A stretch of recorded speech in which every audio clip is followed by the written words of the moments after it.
Hello and welcome to our show, Film Talk with AJ Dean. I'm AJ Dean, your host. And wow, like I said, buckle up, everybody. We have a super duper fun show today. We have Dave Shelton, writer, cartoonist, and filmmaker. And everyone knows Everybody Loves Raymond as well. So, hey, Dave, thanks so much for checking in with us. How are you today? I'm awesome. I'm alive. I got up. I went to my office, which in other words is my sit down room. That is amazing. I'm so happy to interview you. I've been looking forward to this all week and I'm thrilled because you're an incredibly funny guy. You should be doing stand up at the Oh, I do. It's funny you say that. Oh, wait, it's funny I said that because that's the way it's supposed to be. But no, I am going to be doing, check this. There's a 3-day comedy and pot festival called Grass and Laughs in Ironton, Ohio, October 3rd through the 5th, something like that. And I'm going to be part of that. Plus, my character, Bitchy the Clown, which you can talk about, is going to be doing his TV show from there. Oh, so cool. Okay, so let's talk about that.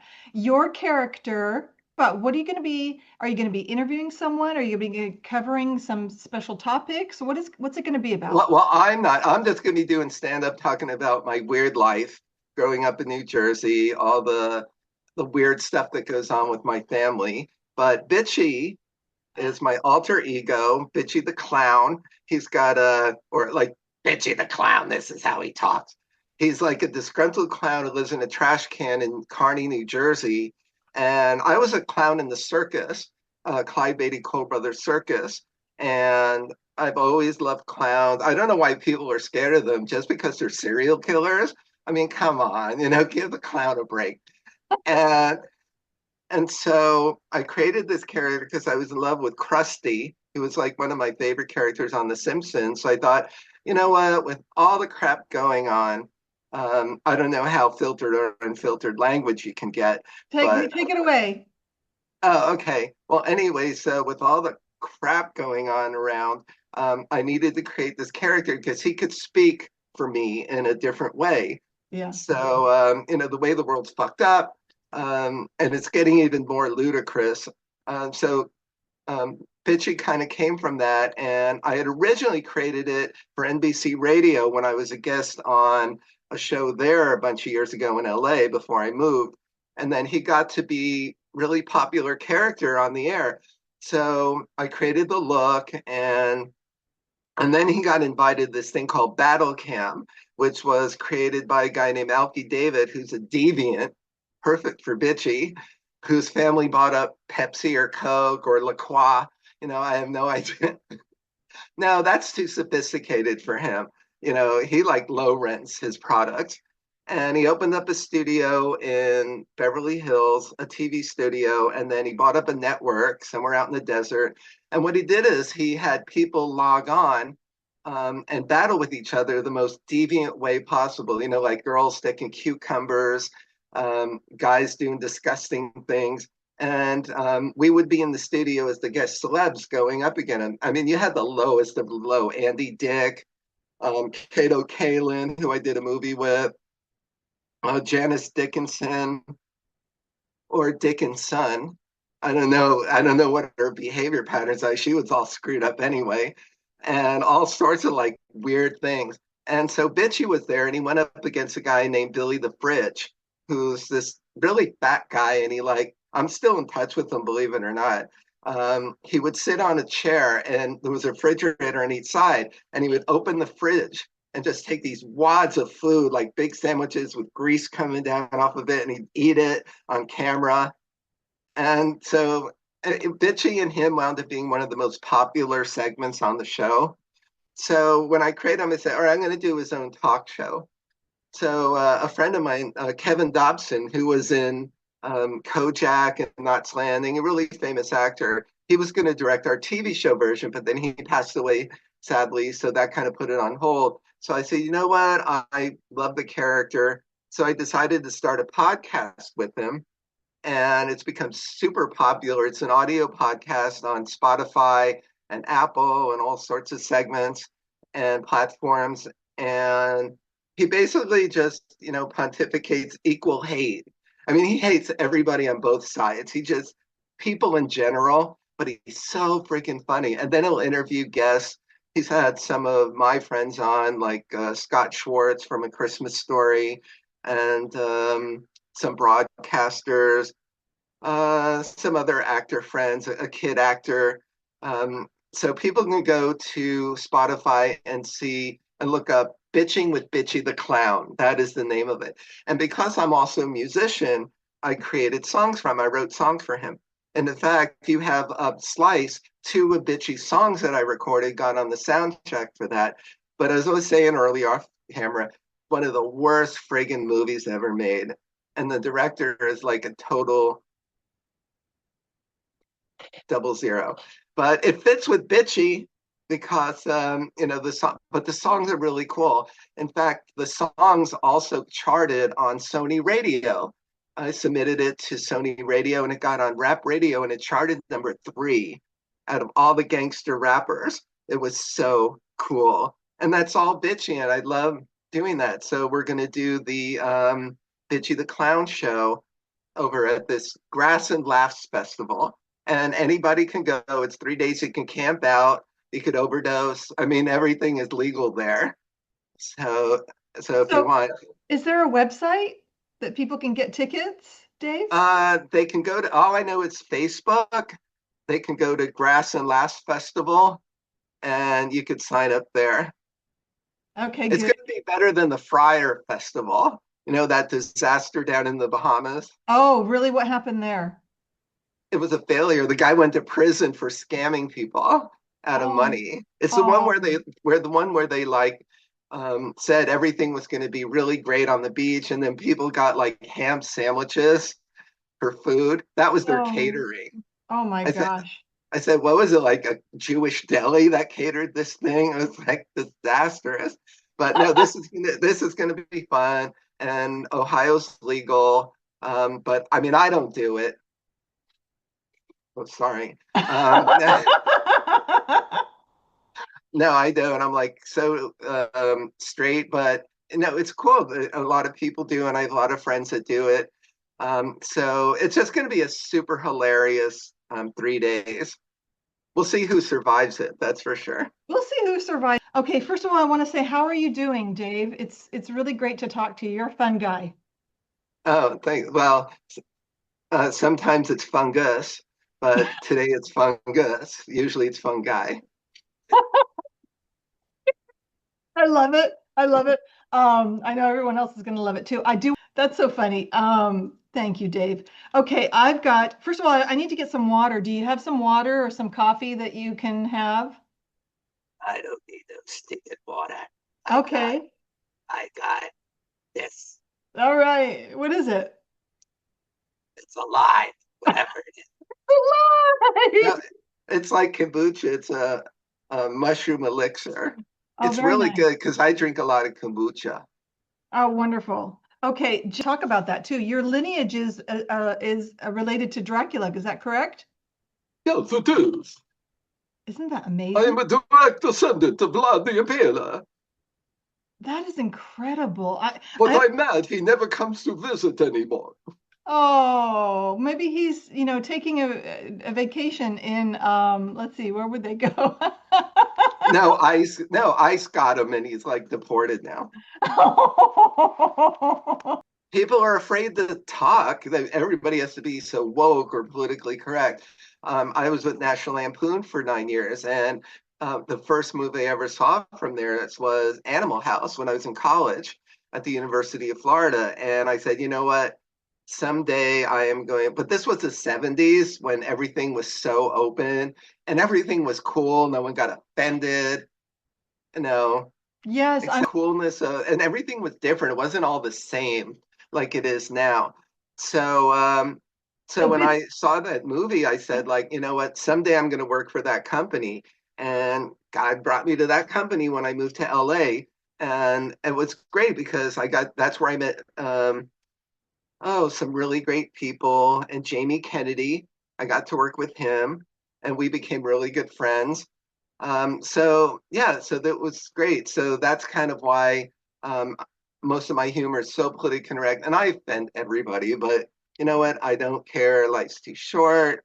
Blah blah blah. It's Yes, like poor little me. exactly. And people attack me for it, but I don't care. I'm I'm from so Jersey. you're tough. You're strong. It doesn't I phase I you. know a guy. There you go. Well, I know a few guys, but Okay. That's all you need to say, Dave. yes. To balance it back to freedom, it's like the freedom of speech has been so distorted. And it's not just with comedy, movies, TV, music. It's also journalism. I started my career as an investigative journalist, and then I worked at Tiger Beat. I was a rock journalist for them and a cartoonist. And I worked there in the 80s, like the mid to late 80s. That's so And cool. it was great. I got to cover the Grammys, which I call the crappies now, and all of these other really great. I got to interview Michael Jackson. Oh my gosh, really? Yeah, he was like still kind of Michael Jackson at the time. So he was like in between Michael Jackson. But I actually got to play basketball with the Jackson Five when I was like 11 or 12. Whoa. When in New Jersey, there behind where I lived, there was a hotel, and then new amphitheater had just opened up nearby in northern Jersey, and all the celebrities who played there would stay at the hotel. And I was really into sports, and in the back of the parking lot was a basketball court, so I would go out and shoot.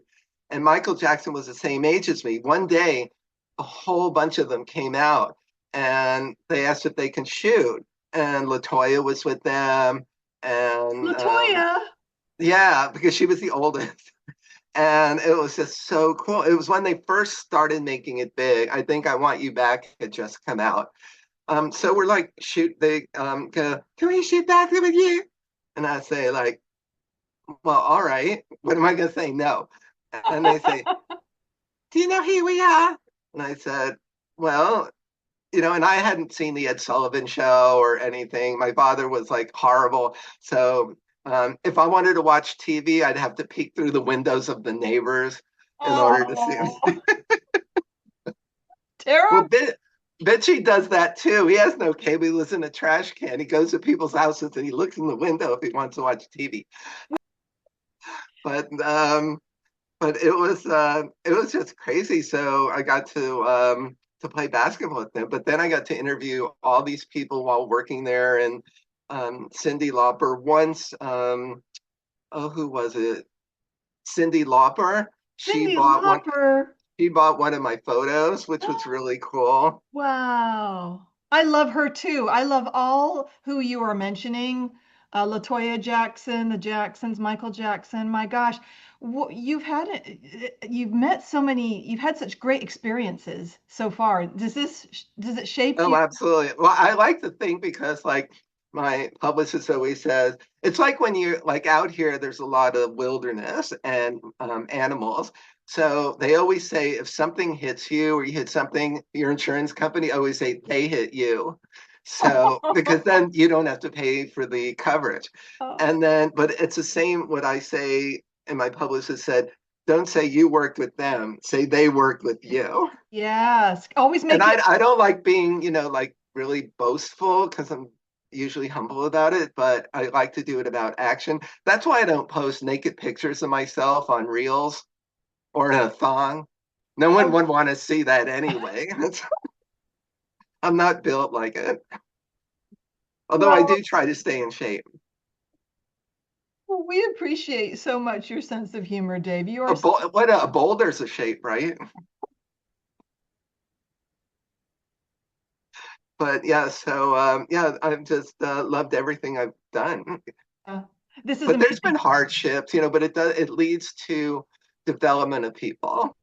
It does. It makes us stronger. Well, what's You the are. expression? Fool me once, shame on you. Fool me twice, you're dead. Speaking of dead, let's talk about Dracula for a little bit because you are, and I hope it's okay. I have to just talk to you about it. Since you have a lineage to Dracula, have you thought about doing some Dracula themed historical biopic projects? And also, this is a two-part question, hope that's okay. And also, has it shaped you? Do you get into that Dracula mode because it's part of your DNA? Take it away, Dave. Well, not like the Bram Stoker Dracula, but the inspiration for him, Vlad the Impaler. Yes, we're direct descendants, which is an embarrassment to some members of my family. But then again, they're all whack jobs anyway. But I embrace it. There's a few in our family that have embraced it, and I think it's awesome. That, but then I've been doing a lot of research over the years as an investigative reporter, um, finding out that some people say that Vlad was the inspiration for Bram's book. Some were saying that it wasn't. That was another ruler. But a lot of the research, I said he did visit that area and he did use that as influence combined with some other things. So I don't care what they say. It's like, even if you're like 10% American Indian, you're still related. So I've used that as inspiration for horror. I've never really written a vampire theme, but I do have my kids show, Professor Creepy Scream Party, which is all horror based, and um, and I do use sort of vampire-ish characters, and that was inspired by my love of horror as a kid, watching shows like the hilarious House of Frightenstein, which was a Canadian show starring Vincent Price, which some people know, some people never heard of it. They did like 300 episodes, and we saw it when I was a kid in New Jersey. So that was a big inspiration. So it takes place with a lot of that Transylvania and horror theme, but I've never actually, long way to answer the question is I never actually did something directly about Dracula. That's so cool that you have and where can people see it? Professor's Creepy Scream Party. Where It was on Amazon. It was on the Monster Channel. It was a special that we did to try to sell it as a series. And hopefully we're going to be doing that because I'm hoping going to have a new agent soon. good? And oh, I've gone through more agents in State Farm. Oh, let's talk about that. Let's talk Well, about we'll that. talk. But just to finish with like Professor Creepy, Sure. so I produced the special and Yeah. we sold it to Amazon. We sold it to the Monster Channel, and now we got a deal with a network called Retro Channel, which is like MeTV and things like that. But they don't have production money, but they'll air on delivery all the episodes. And I Oh, just cool. signed V. Neal, who's a three-time Oscar-winning makeup artist. She did Face Off. She was a Oscar winner for Mrs. Doubtfire. She did Pee-wee's Big Adventure. I mean, Pirates, you name it. She's like done the makeup for it. And she's a really good friend. So she's part of it. Kathy Garver from Family Affair. So I created these absurd characters. And Professor Creepy is a guy who runs a late night underground party, who at first was the imagination of a little girl named Scary Ann. And she's like my version of Alice in Wonderland. And then Cute. it just spawned into this variety show. And I got all these horror guest stars coming on. It's going to be really, really fun. And people could go to my website, snuggybear.com, to see that, the special, and some of the other TV shows I've worked on, Against Type, the one I did for NBC with Stephen First from Animal House, and more. So that's what Professor Creepy is. That's so cool. I love that. And what fun that you can have. It's a variety show. That was really popular in the 70s and 80s. I miss that so much. So I know that people are going to love this. And plus you can have fun guests on different type of from different Oh, type of there's that fun right? guest again. I thought we were talking fun you, fun me, fun us. Fun guy, fun Yeah, fun G. That's like fun. Italian, fun G. Yeah, I'm funny. This is so great. Dave, I wanted to also touch on Grandma. We have the poster up here. Now, this is in development, and I know people sometimes they can't share all the details with a new development that's going on. Oh, I can share it now. Okay, great. Um, Basically, Grandma was just a short film I did recently. here in West Virginia, a member of the West Virginia Filmmakers Guild, and someone from Huntington, West Virginia, which is the town that's the home of Marshall University, the famous Marshall University.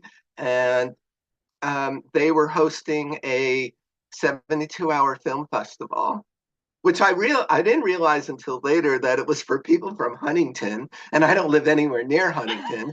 But I shot the movie, and you had 3 days to shoot, edit, or write, shoot, edit, and deliver it. And I got it done in 2 days. And I want to help. There's an actress friend of mine named Serenity Struther, who I've been trying to help kind of get out there. She's very talented.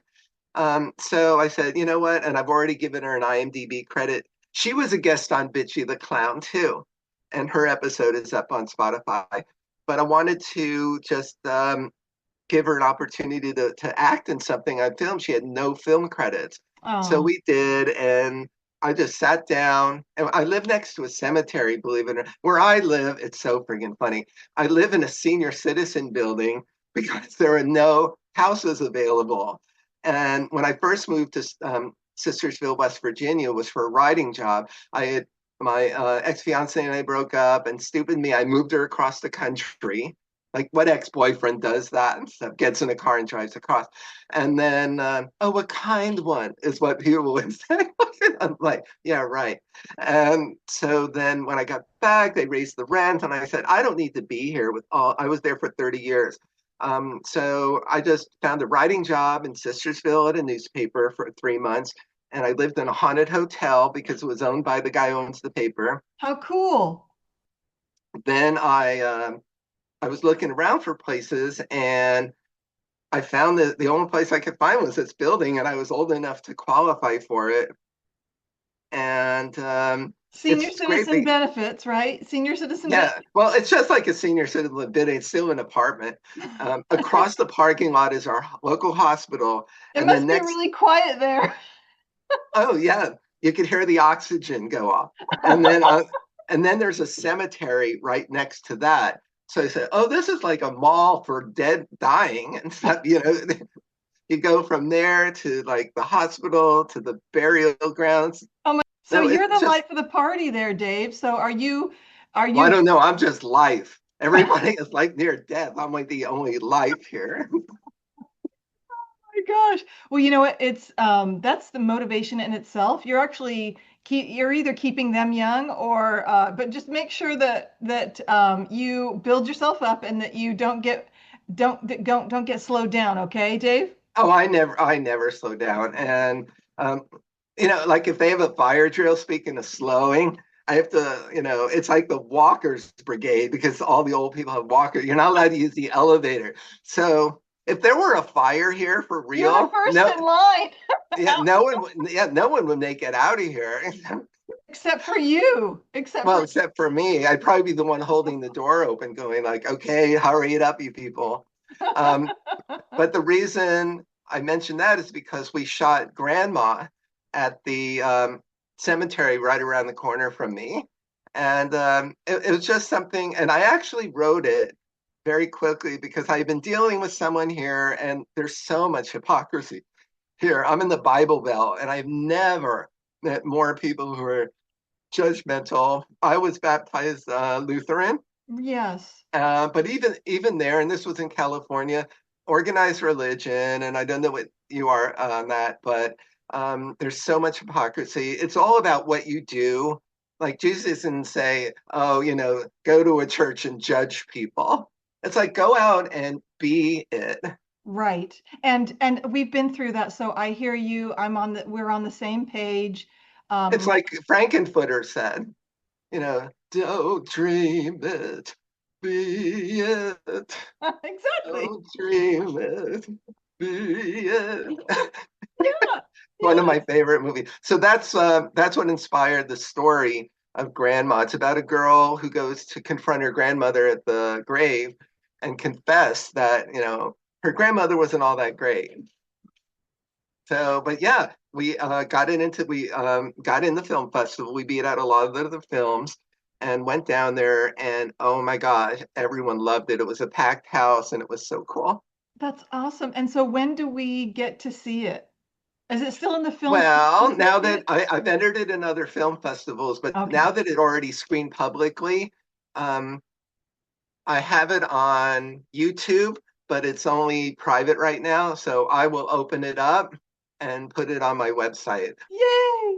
That's great. And this is amazing because this is her grandmother through her eyes. So you could go a lot of different places with this in a storytelling, Dave. So this is fabulous. I'm Well, it's only 6 congratulations. minutes. It's only a short film, but it freaked people out because there's some, I'm not going to give away the premise as far as the twist, but um, I heard a big gasp in it, like during the audience and stuff. And Really that great. was exactly the reaction I was hoping for.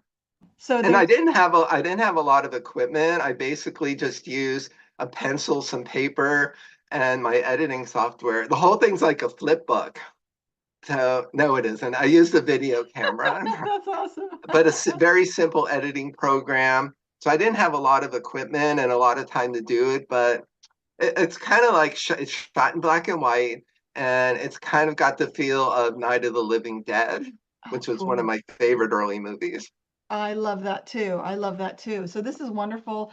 So we're excited. Congratulations on that, that it won, that it was screened at the film festival. And like you said, it's still doing the film festival circuit, so that's great. And so if you do see Grandma at your local film festival, please check it out because that's written by, produced, cinematography, editor. You did it all. You did everything. Except act in it. Oh, I Wow. did do a voice in it. I played the voice of Grandma. You did. Okay. That's amazing. So now did Yes, you why did you come? super. That is She super. drools too, by the way. Does she? Oh my gosh. Um, that's incredible. So I wanted to get back to a little bit about your life story. I've got some questions here. We've been having Mhm. so much fun though, Dave. I don't know how much time. Can we keep going or are you doing okay? No, I'm fine. My laxatives don't hit in until about 6, so I'm good. Okay. All right, so we want to talk a little bit about because everyone knows you from first of all, everybody loves Raymond, and they do, and I remember that, and it was so great. And Not you, everyone. I have had people that have come to me at conventions and go like, well, I never watched that show. oh, it was so And I'm like, well, I never watched you take a shower either. fun. So there we're even. That's you wrote and created popular characters like Hackadoo for Everybody Loves a Raymond, one of the most beloved sitcoms of all time. What's one behind the scenes memory that still makes you laugh today about it? Or it could be one or several. And how did you get that job, Dave? Well, first, how I got it was I was still writing for National Lampoon and doing cartoons, and I was involved with not only the magazine, but comedy tours, merchandising, voiceover work, lots of different things. So I had written the song for Special Olympics with my writing partner Ben Hammer, and they premiered it at UCLA. This was like a long time ago, and then someone I was helping with, because I used to do a lot of stuff with Special Olympics with kids with Down syndrome, cerebral palsy, all that MDA. So someone said that they were from Make a Wish Foundation, and they were granting wishes for this one guy, and he wanted to get on a movie set. So we arranged to get him on the movie set of A Perfect Storm, the one that Mark Wahlberg was in, about the based on the true story about the crew that was lost at sea. And so we were able to get on the Warner Brothers lot where they were shooting. And then someone told me about him wanting to see a TV show. And I knew some people that had worked with some people on another sitcom that was involved in the same studio. So they introduced me to Everybody Loves Raymond, to the producers and everything. And when they found out who I was, that's when they asked me to come on. And that's how I got Everybody Loves Raymond. Incredible, incredible story. So I mean, you knew some people, you knew some, had some nice contacts and friends. Yeah, everything's about contacts, and it was serendipitous Yeah. how it sort of transitioned to that. Well, it's the same how I even started at National Lampoon. I had a dream to do it. I had a dream. And then it happened. So I manifested. I put it out there. Um, Absolutely. well, those Wiccan dolls really help. You really got to get those from your witch's store. They help a lot. And so once I started there, and then I got to go on the set and be part of that and work on stuff. And then one of my funniest stories with them is one day I was on the set and it hadn't. I think it was a rehearsal day or something, and someone had come to visit the set, and Peter Boyle, who's one of my favorites, and he was in Young Frankenstein. So someone asked him to do the voice from Young Frankenstein, where they're doing that song, put it on the roof, like that one. So they asked him to do that, and he's just burst out. He goes like, "I've worked on 100 movies. I've nominated. I've won Golden Globes. I've been nominated for Oscars." And it's like all these people friggin' want to know is like me or want me to do is just that stupid line from Young Frankenstein. But he would do it. He was such a nice guy. He'd do it anyway. But that to me, that was funny because I was cracking up. Like, hey, I said, I wish I had an iconic line that Oh it's yeah. like in Blazing Saddles, because Mel Brooks was such a huge inspiration for me being politically incorrect. Oh, Like so like great. in Blazing Saddles, and one of my favorite lines from Harvey Korman, it's Headley, not Hetty. It's Headley, not Hetty. And Yeah, like Woody Allen, who Woody is like Allen. one of my other favorite writers. Not the greatest choice of love interests, but Right. what do you say? She was like old enough to be my wife. I wonder Hey, how he's doing. Sung Lee, yeah, well, I don't know how active he is, but that's why there's manuals. That's the pool guy manual. And we love Woody Allen, don't we? Yes, Yeah. he's So, better than Roman Polanski, that's for sure. oh, yeah. Wow. Yeah. So, sitcom writing is really specialized, and you have to be really good at timing. And just in this interview, Dave, you've displayed incredible skills of timing and humor, and it's really about that. So, when you Well, were no, I have a comedy writer sitting under the desk feeding oh, me lines right now. that's it right there. I think it's because people will be good at what they love to do. And I've always been someone that's always just loved to improv, to just be natural. I've never been afraid, you know. And I should have been because when I was born, the first person I saw was my father, and that wasn't a very good look.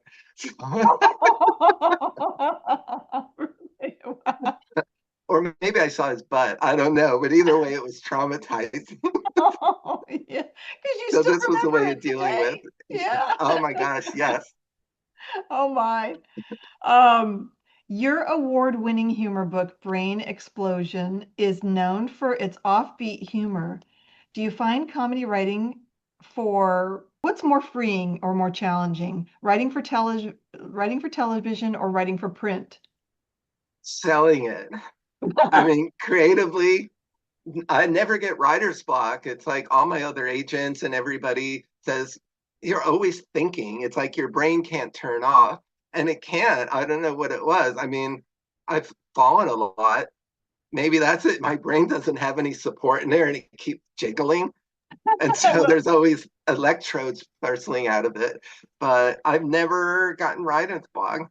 I mean, I got to admit, when I first started doing comedy, I did suck because I didn't have it down. Um, and I wasn't, I guess, because there might be some ADHD. So I had so many jokes and thoughts in my head, they kind of got jumbled up. So I'm trying to like linear it because comedy is linear. Like you keep on one thought and then you go with that as long as you can, and then you could transition to something else.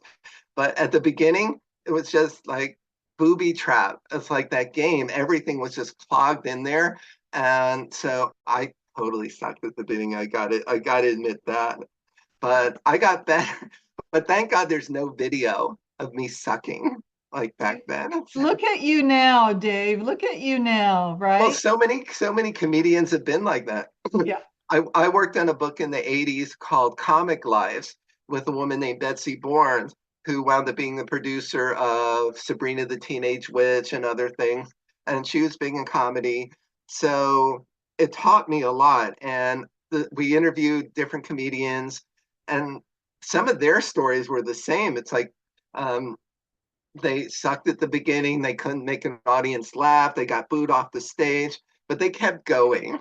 And that's a thing, same with musicians, actors. Well, except there's still some actors that can't act, but if they had the natural ability, it's just developing it. And I think it's just staying in for the long run. So yeah, with me, oh my God, I couldn't even make dogs laugh. That's like how bad it was. They would poop on my leg before and I said, "Oh, that means you like me." Oh no, you just stink. That's what it meant. Oh my gosh. So, so Well, that's kind of how I am now. I just love the whole creative process, and I like both. yes, And Brain Explosion, you mentioned, thank you, is a collection of my cartoon work and writings from my days at National Lampoon. amazing. And so how can people get that? How can they, you know, Open their minds. yeah, there you go. Uh, no, it's available on Amazon and on Barnes and Noble, and also at Fair Manor Press, which is the publisher. And then I also have a children's book too. Oh, well, tell us about that. Tell us about your children's book. That's called Bag Boy and Sweet Slob, because I do have a kid's site also. And that was inspired by my ex-fiance, the one I moved across the country, who was I calling a border hoarder, but she was very sweet. And she called me Bag Boy because you would know, you go to events, what do you get there? Swag bags, like canvas bags, totes, paper bags. And I've always been in the recycling. So one day I'm just sitting at the table because we were living together, and um, I said, "Oh my God, are you gonna pick that stuff up?" And she goes like, "Well, maybe." And I'm going like, "Oh my God, you're such a slob." And she goes, "Well, you're just a bag boy." And I said, "Well, those bags are gonna pick that stuff up off the floor." And she said, Exactly. "Well, what?" They And then why carry don't you, yeah, and then why don't you just write a story about it? And so I sat down and I did, and that's what came of it. And she was my inspiration. So um, Oh, it's really good. It's been winning awards, and it's got a lot of 5-star reviews on it on Amazon, which is really nice. And it turned out to be such a great story. And I already have the second one done, but I'm looking for a new publisher because the one that picked it up, Headline Books, they're not as big as like Penguin or Simon Schuster. fingers crossed that everything works out. Um, you've worked with some of, yes, there you go. Fingers crossed. I'm dyslexic, so That works too. That what you do. That I works. can do that.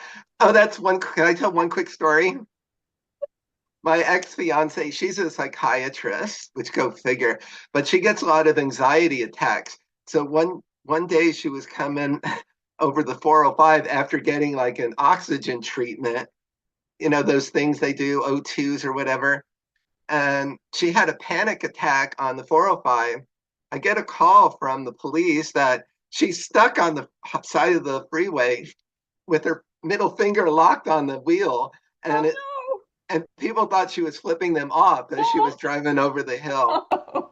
So they were so nice. They drove her down the hill to the local supermarket near where we lived. So I ran to go get her, and she's in the ambulance, but she didn't want to go to the hospital. So I was going to take her home. But when I got there, the paramedics were laughing because her hands were stuck like that. Oh my gosh. Oh, What? it was so friggin' funny. Wow. My ex-girlfriend, who I'm still friends with, Leanna, Hmm. she actually helped me with Bitchy. One of the things I'm really into, and part of my brain's smell, as I call it, Hmm. is creating ancillary products. I've done a lot of my products when I was at Lampoon, got all over the world. Wow. Kmart, Sears, Spencer's, Hot Topics, things like that. So I wanted to create something for Bitchy. And, everybody does T-shirts and stuff like that. I created a cologne for Bitchy because he lives in a trash can. So I said, oh, he needs help. So I created a cologne called Trash, and it smells really good. So Leanna helped me with it, and we started bottling it, and we're selling it at conventions. And Cool. I'm trying to work in getting in with a big manufacturer to get it in the stores. And maybe when I go to this with a new agent or at the comedy festival, there might be somebody to help pick it up. Yeah. Because I trade even in the spirit stores. Wouldn't I that be think yeah, it would be really cool. But people have been loving it. It's like they go, and then they smell it and you go like, oh, great? it's like, they discovered a new butter or Oh something. my gosh. Do you have a prototype you can show or anything you can show and tell there or no? That's It's easy. on the website. It's on the website. Okay, so oh, isn't that cool? It's called Trash. And give us some of the notes that is in it, okay? It's a secret recipe. A secret recipe, but what is the effect when people have they like the smell of it? It's very interesting. There's a certain They say how's it make you feel? it says it makes them want to go out and get French fries. No, that's people just say that's a really nice smell. Okay. And women had been buying it for themselves. Like Okay. that song, Sisters Doing It for Themselves. All Women right. have been buying it for themselves. No, that's it's like self-care. Yes. Yeah. And but the guys like it too. Okay. And how much So is it? How much is it? And you can get it on your website, right? You can just all the details no, there? I'm not mailing it Oh, because I guess legally right now you can't oh, send that through the mail. okay. But I'm selling at conventions for 2025, something like that. Fun. Okay. And so when are your next But I'm not very good at business. It cost me 50 to make, and I'm selling it for Wow. 25. I'm kidding. Okay. And then so when is your next convention? Can you share with us when the next Oh, sure. Well, I don't know if this is going to happen, but my band, I have like a once a year band called the Weird Characters, and we play this place called Fright Farm, which is in Pennsylvania, right near Morgantown, West Virginia. awesome? And a guy that I know who is part of the West Virginia Filmmakers Guild, he kind of helps to book the bands there, and he asked if I wanted to be part of it. And so I put this band together with him and a drummer, and we don't really rehearse. We kind of just wing it. I sent him demos of my original songs, and it's kind of a Halloween band. So Fright Farm is a 300-acre working farm outside of Morgantown, West Virginia, and during the haunt they have bands play, and our band plays every year. So we weren't going to play this year, but he like contacts me today and says there's an opening this Saturday, which doesn't give us a lot of time, but I'm thinking, I had plans to do, like my nails this weekend, but I think I'll like avoid that and Wash just your go do it. hair or wash your Yeah, hair, right? whatever is left of it. This came with the hat. So it's like, oh, I wish I had my old hair. That would have been so nice. But so we'll see what happens, and I'll probably do it. But I want to see what Leanna the Conjuring, because the last Conjuring. But we could either see that Thursday or Sunday. But yeah, I think I might do this. Yeah, I think you guys can whip it together. That would be fun. It's Even some if we don't, his equipment always breaks down on stage anyway. So it's more like a comedy gig. that's great. That's great. And we So play Rocky Horror plus a lot of my originals. And you're a musician so as well. And so isn't that fun? And I think it'd be fun. yes, So you've worked with some huge names. Speaking of huge names in comedy, was there ever a moment when you felt intimidated or inspired, or you got like a celebrity moment, like, oh my gosh, you couldn't even talk, or something like that, Dave? um, both good and bad. No, I don't get scared of anybody. You know, one day I was in Beverly Hills, and this was in the 90s, and they were opening up the motion picture library, and Schindler's List was the first documentary that was being presented, and Steven Spielberg was scheduled to present it. So, and it was a black tie affair, and I went with my friend June Foray, who was the voice of Rocky the Squirrel, and Granny from the Tweety Show. So we're there, and it's a black tie affair, and it was super hot that day. It was in the summer. So we're waiting, and Spielberg finally shows up, and he's in his khakis, the kind he always wears with the hat and everything. So there's this procession to meet him and say hello.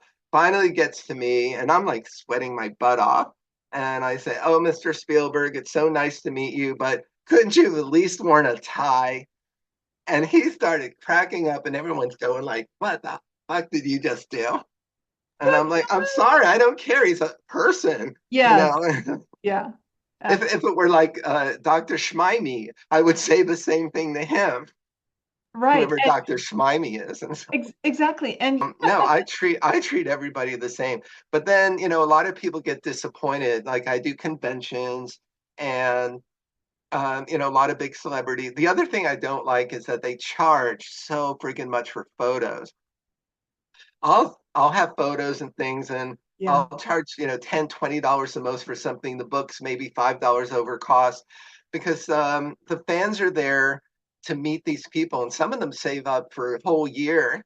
But when you have like one actor like William Shatner or somebody charging $150 for a photo, I know a lot of their managers are greedy pigs that, like will do that, but it's just ridiculous. And then a lot of them won't treat the fans very nice. I mean, I've been next to some actors where someone comes up and say they're in a wheelchair or something. All they care about, they'll be nice to them there, and then afterwards you'd hear them say to their manager, it's, "Oh, I can't believe they stayed so long. I was so glad they left." Oh, Because they just wanted in and out. And then they take a photo with them with their cell phones. Um, they charge to say their name. Like here for $50, I'll say, "Hi, Wilma," I and I know. go, that's like so freaking ridiculous to me. I've also heard, Cameo. I wanted about supporting what you're talking about Oh, with. Bitchy's on Cameo. Oh, is he? Uh-huh. People can go to Bitchy the Clown on Cameo, but he gets all the weird requests, not like a normal shout out.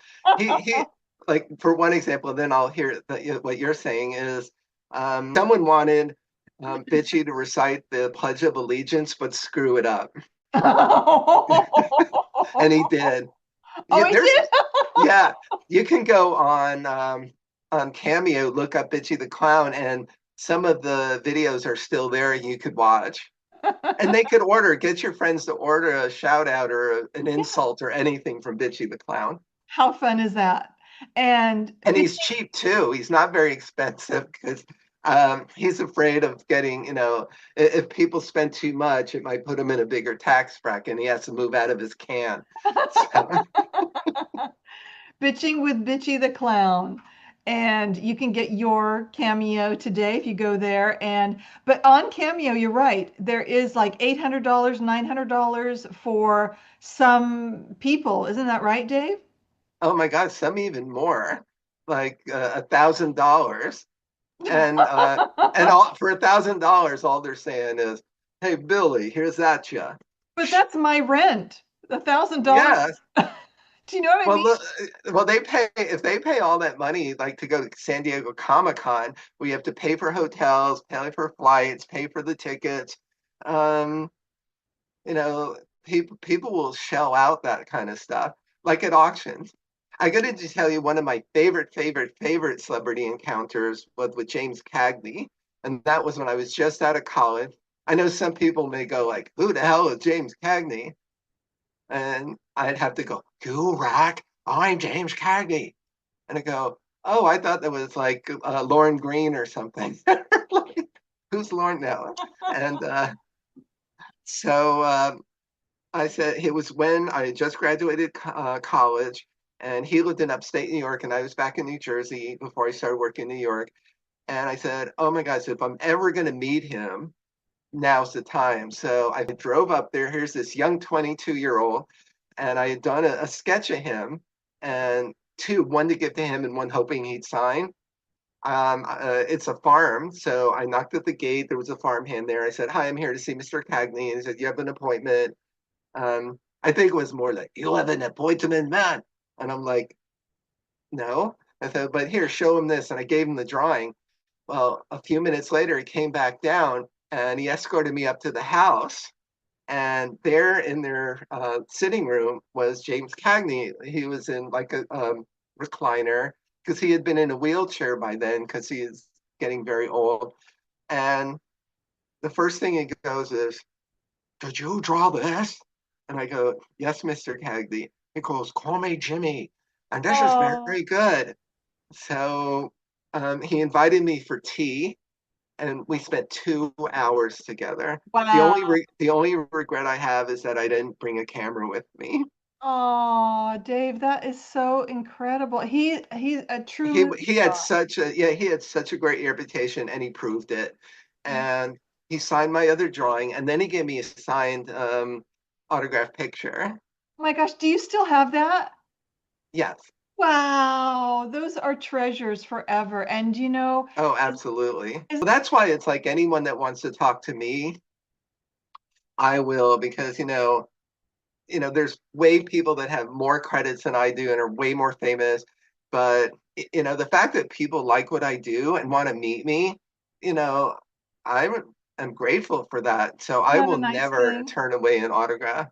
I love that you met Jimmy Cagney. Oh my gosh, James Cagney. I mean, he is such an incredible movie star and Yeah, one of our life. There isn't really anyone like him. He was so his own he personality. did everything. Drama, gangster, horror, He even comedy. danced. He even Yeah, danced. Yeah. yeah. He won the Academy Award for that in Yankee Doodle Dandy. Like grandma came from the fact that this one woman out here who I was helping out in a club, she didn't like, that I was wearing horror t-shirts and that I was into cemetery and ghosts and things. Hmm. And she was like this, she says it's all anti-Christian and devil worship and Oh, that I like God. And then Halloween. And yet I saw someone sent me a picture of her at a Halloween party. And I'm going like, nah, nah, nah. So I just said, you know what? Screw off. I'm not going to change who I am as long as I'm not hurting anybody for anybody. And so that's kind of how grandma came. oh, that's great. You know what? I've learned over the years too, and a lot of people have said this, spirituality is what Jesus like dispatched. Organized religion is what killed him. Organized religion has been the biggest source of division, derisiveness, wars, hatred, violence, crime. Then, I mean, you look what's going on between like anti-Semitism, things that are going against Christianity, and so that's why I go, we got to just like lighten up. It's another reason I also created my radio show, Cemetery Go Go, Oh, cool. Tell us which about is that. it started here in West Virginia, and since I also have a background in NBC radio and being a DJ on other stations over the years, I've always wanted to do my own version of Dr. Demento, who I don't know if you know who he is, but he was a big novelty DJ that inspired a lot of bands like punk bands, and he would always play Weird Al and things like that. He got Weird Al started, and because I also worked with Judy Tenuta, who starred on the Weird Al show. I worked on her videos, I illustrated her books. So anyway, he was always a big influence on me radio wise. And I said, I want to do a radio show that's kind of a horror version of that with playing novelty music, rock, um, classic rock, pop, and then mix it with old commercials and old movie trailers, like for horror movies. Wouldn't that be So fun? Yeah. yeah, it was like so. I said, what am I going to call it? And since I love cemeteries, I called it Cemetery Go Go because it takes place from the cemetery. And there's a local haunted cemetery here called the Oakwood Cemetery. So that was the setting, but I called it the Cryptville Cemetery. And the main character is the groovy grave creeper. And I just wrote the first episode. A guy here who works at the local high school, who I did an interview with, he heads the radio station, and it launched there. And then from there, it started syndicating. And now I have 75 weekly episodes and a 90-minute Halloween special. And I Oh, started submitting it. It's now on five radio stations around the country. And hopefully this week we'll have a sixth one.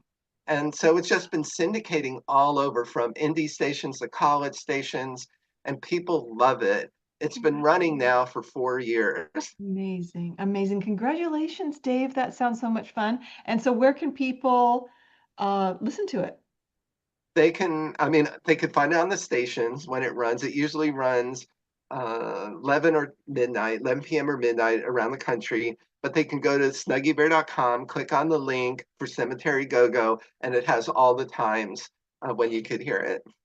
Awesome. That is amazing. So And you're, this is how he sounds. Can I say how he yeah, sounds? please go ahead. Okay. This is the Groovy Grave Creeper, and you're listening to Cemetery Go-Go here on this station. Isn't that fun? That is great. That is great. Wow, you have a real a wonderful, resonance in your voice when you deliver that, and it's very crypt-like. It's very Vincent Price. So I love it. That was my intention because I got to meet him too in college, and You he did? signed a drawing too I did for him. Oh, wow. So I have some really valuable things. Oh, I mean, I've got this huge collection of autographs of people that I've either worked with or done events with. that's Um, big. it could probably sell for a lot. I have a football signed by about 10 Hall of Famers on it from a golf tournament, Oh my gosh. Wow, but that's so cool. Yeah, I those are just keep them all in boxes. I understand. I understand. And those are treasures, they're part of Hollywood history and memorabilia, and that it's just so cool to have that. I love that. Thank I you. even have a boxing glove that Tommy Morrison signed. He's the one that was in Rocky Five, and then he was a world champion boxer. Oh my gosh. Oh my gosh, So that's so cool. I'd That's like to find Stallone and get him to sign it too. Oh yeah, oh my gosh, was another great movie star. I'd love to meet them. There's so many that they're all Oh yeah, I used to hang out with his son, Sage. We were good oh friends. The one that died way oh too young and stuff. And oh then one day I was walking down Rodeo Drive, and yeah. Stallone comes out of a restaurant, and we're walking at the same time, but we're not together. And all the paparazzi are there, and one recognized me, and he goes like, "Oh, you know Stallone?" And I'm like, "Yeah, we're like best friends, you know." I didn't go. I wanted to turn and go, "Hey Sly, how's it going?" Hey Dave, really nice to see you, man. I'm glad you're here. But no, he turned off to go into his car. Oh, yeah. Wow. That's great. Well, you've had such great experiences. Thank you so much, Dave. And I've had such a fun time talking with you and Me interviewing too. you. Thank you. Thank you for a great show today and your presence. And we're going to have to start wrapping the show up. But I did want to ask you, it's my signature. I always ask everybody their heart message for the world. What is your heart message? What do you want to share with people that's on your heart? Oh boy, that's a long list. But the most important thing is, one, don't let people influence you. Don't let people kill your heart. Don't let people detract you. Don't let them put you down. Don't let them tell you you can't do something. Ignore them and get off the friggin' phones and social media, and don't expect to be famous on TikTok or Snapchat or InstaFan or all these other platforms, because it's causing so much, especially in young people, it's causing so much suicide and depression. Um, you only get one life. Be happy. Spread, what you can to help other people. And you know what? And just friggin' lighten up. No, that's my love message to everybody. I love that. And I share that sentiment, those sentiments. It's so true. We need that today. Thank you so much, Dave, for My your words of pleasure. wisdom and your time today. And so, how can people follow you? They can go to your website, which is what? Say it one more time, please. Snuggybear.com. I will do a lot of walking. They could stalk me down on the street. Um, they could tap my cell phone. Let's see what else. No, all of my social media links are on my website with my link to my Facebook. I do have let me see, I do have an Instagram, but that's mostly for my horror stuff. And that one, I have to look it up really fast. Let's see. Here we go. Insane Ward 13. Okay. I have 52 followers, so I'm viral. This is welcome to the welcome, weird lovers. For anyone who loves the strange, odd, bizarre, and insane, you've come to the fright place. Plus projects I'm working on. That's great. Okay, I got it right here. So everybody follow Dave. That's yes, Follow Dave on Instagram. We want to have a few more for him, and it's got a cute little picture there. What's that picture of? that's the logo for my band for the weird characters. That's great. That's the weird character. It's wonderful. And you've got your grandma poster on there and a lot of fun stuff. So check it out and follow Dave. It's Insane Ward 13. Yeah. INSANEWARD, the number 13. Speaking of number 13, that's such a lucky number for me. That is my luckiest number ever. Isn't it great?